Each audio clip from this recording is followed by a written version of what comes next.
সমস্ত হিন্দুস্তানের সৈন্য এক জায়গায় করলেও 14 কোটি মুসলমান 28 কোটি হাতে যদি গজারির লাঠি নেয়, পাল ছিঁড়ে আঁটি বেঁধে নেবে। আর সেই আঁটিগুলো তোদের হাটে বাজারে বিক্রি হবে 20 টাকা করে। কারণ তোদের খাদ্যাভাবে তোরা আর কদিন পরে মারা যাবি, তোদের ফুটো জাম হয়ে যাবে খাবারের অভাবে। তোদের খাবারের এত অভাব আসবে তোরা জীবন কল্পনাও করতে পারবি না। তোদের মায়ের কাপড় চুরি করে নিচ্ছে আরাকান আর্মিরা। একটু শান্ত হয়ে ভদ্র হয়ে ভেবে দেখ যে যারা তোদের মুখে দুটো অন্ন তুলে দিচ্ছে তাদের পেছনে লাগলে কি হয়, এবার তোরা বুঝবি। इसकी माँ का भोला। তো হাই বাঙালি, হ্যালো বাঙালি, নমস্কার বাঙালি, কেমন আছো তোমরা সবাই? আশা করি অনেক অনেক ভালো আছো। তো আজকে একটা প্লাস্টিক ফাটা সন্তান আমাদের রাজ্যের মন্ত্রী চুস্কি হাকিম, তাকে নিয়ে একটু কথা বলবো। আর বাংলাদেশ ভারতের যে একটা বিতর্ক তৈরি হয়েছে সেটা নিয়ে একটা কিছু পর্যালোচনা করব। চলো আর বেশি না বকে ভাট, আজকের ভিডিওটা শুরু করা যাক। আল্লাহর দ্বীনের কালেমা দিল্লির লাল কেল্লায় উড়িয়ে দেওয়া হবে। আর তোদের মায়াপনের জামা কাপড় আরাকান আর্মি নিয়ে ওদের টেন্ট বানাবে। তোরা এখানে আমাদের দিল্লিতে এসে তোদের বাংলাদেশের পতাকা উড়াবি, আর তোদের মা বোনেদের কাপড় খুলে নিয়ে যাবে আরাকান আর্মি। চিনেছিস তো? আধা দখল করে নিয়েছে আর আধা দখল করতে তোদের বাকি আছে। তোরা যেসব ISIS এর জঙ্গিগুলোকে তোদের ঘরের দুয়ারের ভিতরে ঢুকাচ্ছিস, তারাই তোদের মা বোনেদের রেপ করে দিয়ে চলে যাবে। কারণ ওরা তো মানুষের বাচ্চা নয়, ওরা পাক্কা শুয়োরের বাচ্চা। শুয়োরগিরিটা ওদের রক্তেই আছে।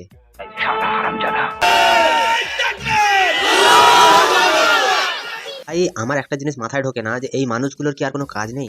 দু চারটে ভাষণ মারবে, দু চারজন এসে উস্কানিমূলক কথা বলবে, আর কিছুজন মানুষ আছে যারা হাততালি দেবে। এরা ঘুরবে ভাই মার্সিডিজে। দাঁড়াও তোমাদের দেখাচ্ছি বাংলাদেশের মার্সিডিজটা কি।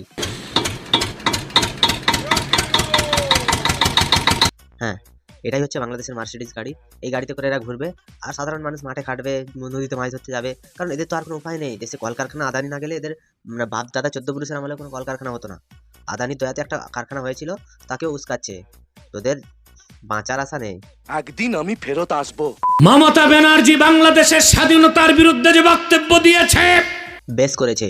মমতা ব্যানার্জি শান্তি স্থাপনের কথা বলেছে, বেশ করেছে। তোদের মতো এই কাঁটা বাচ্চারা, তোরা যদি একটু সাধারণ মানুষের বাচ্চা হয়ে থাকতিস, তাহলে বাংলাদেশের যে সাধারণ জনগণ আছে ওদেরকে উস্কানিমূলক কথা বলতিস না। আর এটা যখন বলছিস, তুই তোর ঘরের মা বোনদের কাছ থেকে পারমিশন নিয়ে বল। কারণ এরপরে যে পজিশনটা আসছে না, মায়ানমারের থেকেও ভয়ঙ্কর পজিশন হবে তোদের। তোরা যাদের কথায় নাচছিস তারা এক সময় খেতে পেত না। 24 ঘন্টার মধ্যে পররাষ্ট্র উপদেষ্টাকে ভারতের রাষ্ট্রদূতকে তলব করে শোকজ করতে হবে। এবার কথা বলতে জানে না, একে নিয়ে এসছে বসিয়ে দিতে, ভাষণ দিতে। পররাষ্ট্রমন্ত্রীকে কথা বলতে শেখ, দু একটা ভালো কথা বল, মানুষকে বোঝা কি করে 2 টাকা ইনকাম করবে, কি করে খাবে, কি করে তাদের বউ বাচ্চাকে ভালো রাখবে। তা না করে আমরা ভারতের বিরুদ্ধে লড়বো, বাল ছিঁড়ে নিবি লড়ে, শুয়ারের বাচ্চারা। আমরা বুঝতেছি না, সময় চলে যাচ্ছে কিন্তু আমরা এটা বুঝতেছি না। আমরা মনে করতেছি গতানুগতিক জিন্দেগি আর কি বলে রাজনীতি, এটা সেটা, আমি কিভাবে ক্ষমতায় যেতে পারবো, আমি কিভাবে ভালো অবস্থান তৈরি করতে পারবো। যে কাজটা সবচেয়ে জরুরি সেটা হলো ইসকন এবং হিন্দুত্ববাদ কি সেটা বোঝা এবং সেই অনুযায়ী নিজেদেরকে প্রতিরক্ষা ব্যবস্থা তৈরি করা। ছোটবেলায় আমাদেরকে পোলিও যদি না খাওয়ানো হয়, কোনো বাচ্চারা যদি জিদ করে পোলিও না খায়, তাহলে এইরকম বাচ্চাগুলো জন্ম নেয়। এই বাচ্চাগুলো জন্ম নেওয়ার পরে এরা তো সাইজে এতটুকু হয়, ব্যাটারি বাক্সের মতো। তো ব্যাটারি বাক্স যখন বড় হয় তখন সে অনেক বড় বড় কথা বলে, কিন্তু সে জানে না যে তার সাইজটা এতটুকু। একজন সৈনিক মুতে দিলে সে ভেসে চলে যাবে, তার সাইজ তো এতটুকু। আর এই মালটা কি, একে মনে হয় ঘরে খেতে পেতে দেয়নি, বা এর বাবা মার কোনো প্রবলেম ছিল তাই এরকম বেরিয়ে গেছে।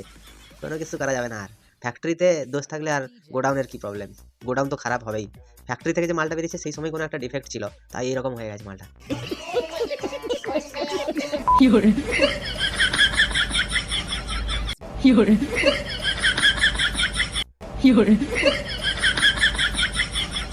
এই হিরো আবার হেলিকপ্টার বানিয়েছে। এই হেলিকপ্টারে করে তোদের যে এই যে বক্তা একজন আছে, একে নিয়ে চলে যা আন্দামান নিকোবর দ্বীপপুঞ্জে আয়। তোদের জন্য ভালো সেন্টিনেলরা ভালো ধরনের একটা ইয়ে করেছে, তোদের বগলে চুল উপড়ে তোদের গলার মালা বানিয়ে ছেড়ে দেবে।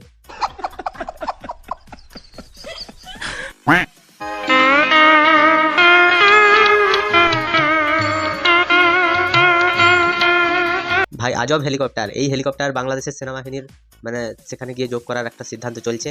বাংলাদেশ পাকিস্তানের থেকে কিছু অস্ত্রশস্ত্র পাচ্ছে, সেই অস্ত্রশস্ত্র আর এই হেলিকপ্টারটা করে ভারতবর্ষে আসবে, একটা আলাদা লেভেলের যুদ্ধ হবে। কারণ এই হেলিকপ্টারটা আজ পর্যন্ত কেউ উঠতে দেখলো না। হেলিকপ্টারটা নিয়ে আমি ভেবেছিলাম এই ঝাটের ভিডিও বানাবোই না, কিন্তু বাধ্য করা হচ্ছে ভাই, আমাদের কিছু করার নেই। এই মোটরসাইকেলের ইঞ্জিন দিয়ে যে হেলিকপ্টার বানিয়েছে, এই হেলিকপ্টারটা নিয়ে ওদের যে মোহাম্মদ ইউনুস আছে ওকে উড়ন্ত করে নিয়ে চলে যাস আমেরিকায়, কারণ আমেরিকাও নাকি তাদের সাথে পারবে না, অনেকের মনে হয়। বলি ঝাটের বাল, তোরা যদি একটু পড়াশোনা ভালোভাবে করতিস তো পৃথিবীর সব থেকে মহাশক্তিধর দেশ আমেরিকা, তার কাছে মানে তারাও পারবে না। 18 কোটি মুসলমান আছে বলে তোদের জন্য আমাদের 100 ব্ল্যাক ক্যাট কমান্ডোই যথেষ্ট। ওই 100 জন কমান্ডো দিলে তোদের 18 কোটির গলা নলি কেটে নামিয়ে দেবে। যদি মনে করেন চট্টগ্রাম নিয়ে যাবেন, আমি একটা কথা বল, যে তোদেরকে কে বলেছে চট্টগ্রাম আমরা নিয়ে যাব?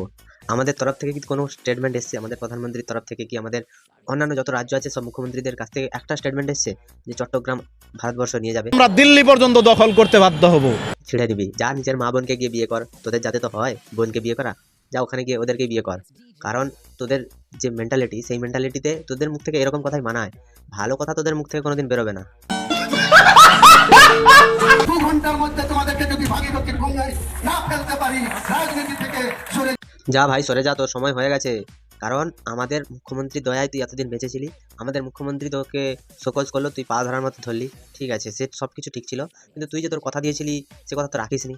ঘরে গিয়ে তোর মাকে জিজ্ঞাসা কর, তোর মা যে তোকে তার মানে তোর বাবার নামটা বলেছে, সেই বাবার নামটা কি সত্যি না? তোর মাও তোকে দেওয়া কথা রাখবে না, বলবে না রে বাবা এ তোর বাবা না, তোর বাবার নাম অন্য ছিল। আজ পর্যন্ত এতদিন হয়ে গেছে, কি ছিঁড়ে নিয়েছিস? ছিঁড়ে নে নে নে নে। যাবো। যারা দুর্ভাগ্য নিয়ে জন্মেছে, যারা ইসলাম নিয়ে জন্মায়নি, তাদের জন্য ঈমান নিয়ে আসলে এটা আল্লাহ তাআলাকে খুশি করা হবে। পীরের সঙ্গে লড়াই করতে গেলে হাম তো আমার চার দরকার, হাম তো এই মালটাকে নিয়ে মমতা ব্যানার্জি নাকি যায় মন্দিরে পুজো দিতে। এই মালটার মুখের ভাষা দেখো, যারা নাকি ইমাম নিয়ে জন্মায়নি তারা নাকি। ভাই পৃথিবীতে বাঁচতে এসছিস, ধর্ম নিয়ে বাঁচতে নয়, খেয়ে বাঁচতে, খেয়ে পরে বাঁচতে। তোরা যদি অসভ্য অভদ্র মানুষের মতো বিহেভ করিস, তোদেরকে মানুষ এমনভাবে জুতো বেড়া করবে, তো তোর যে দুটো মেয়ে আছে বিয়ে করে নে, তুই নিজেই করে নে, ওদেরকে আর বিয়ে দেওয়ার দরকার নেই, যদি দিয়ে থাকিস নিয়ে নে। তোদের তো এরকম হয় ভাই। আর এই মালটা এর বাপের ঠিক নাই, পুরো পারফেক্ট কথা। যাদের বাপের ঠিক নেই তারাও এরকম কথা বলে, আমিও বলবো। কারণ তোর যদি বাপের ঠিক থাকতো তাহলে তুই অন্তত এরকম উস্কানিমূলক কথা বলতিস না, যেই উস্কানিমূলক কথা বললে এখানে ঝগড়া লাগবে, দ্বন্দ্ব লাগবে। আর আমাদের দেশের মিডিয়াগুলো হয়েছে সেই লেভেলের ভাই, তারা একটু ছুঁচ মানে ফুটলেই ওরা বলে দেবে যে এত বড় একটা খাল ছিল, সেই খালে নিয়ে গিয়ে ফিরহাদ হাকিমকে ভরে দাও, ওকে রেখো না। ये बिक गई है गवर्नमेंट, अब गवर्नमेंट में कुछ नहीं है।